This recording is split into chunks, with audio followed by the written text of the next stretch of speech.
국민 여러분, 안녕하세요. 여기는 대한민국 대표 정치 전문 플랫폼 한국정치TV입니다.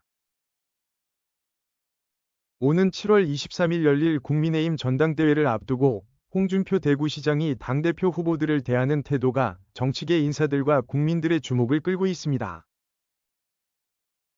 그 이유는 홍준표 대구시장이 나경원, 윤상현, 원희룡 세 후보에게는 우호적인 모습을 보이는 반면 유독 한동훈 전 비대위원장에게는 비우호적인 모습을 넘어 적대감을 드러내는 수준이기 때문입니다.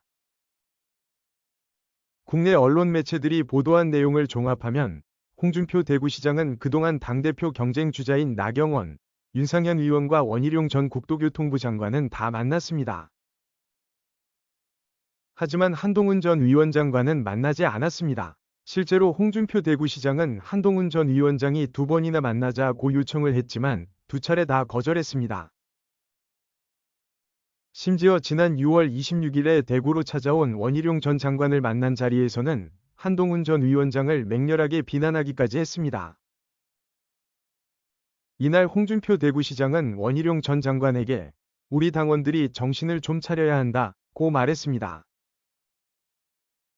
그러면서 만약 뽑아준다면 이 당 해체해야 한다.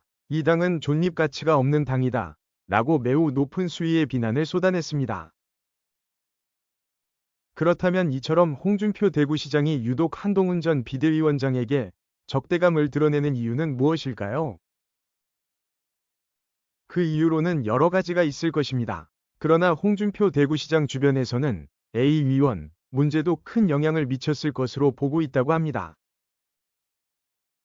A 위원은 과거에는 친홍으로 분류됐다고 합니다. 그런데 요즘은 한동훈 전 위원장을 돕는 것으로 알려졌습니다.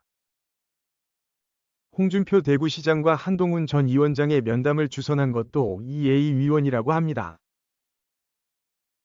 알려진 바에 따르면 홍준표 대구시장과 한동훈 전 위원장의 만남을 주선하기 위해서 A 위원의 보좌진이 홍준표 대구시장의 보좌진에게 연락을 취했다고 합니다. 그런데 보고를 받은 홍준표 대구시장이 직접 전화하는 것도 아니고 뭐 하는 것이냐 라는 뜻으로 화를 냈다는 것입니다. 이 일이 있는 후 한동훈 전 위원장 쪽에서 비위원 이 보좌진을 통해 한 차례 더 홍준표 시장 쪽에 연락을 했다고 합니다. 하지만 홍준표 대구시장은 2번째 면담 요청도 받아들이지 않았다는 것입니다. 한편 원희룡 전 국토교통부 장관은 지난 6월 27일 CBS 라디오에 출연했습니다. 이 자리에서 원희룡 전 장관은 홍준표 대구시장을 배신한 사람들을 시켜 전화로 틱틱거려가지고 무슨 검찰에서 소환하듯 했다고 말했습니다. 원희룡 전 장관의 이 말이 바로 한동훈 전 위원장 쪽에 가 있는 A 위원이나 B 위원의 보좌진들이 홍준표 대구시장의 보좌진에게 전화를 걸어 면담을 요청한 일을 지적한 것이라는 의견이 우세합니다.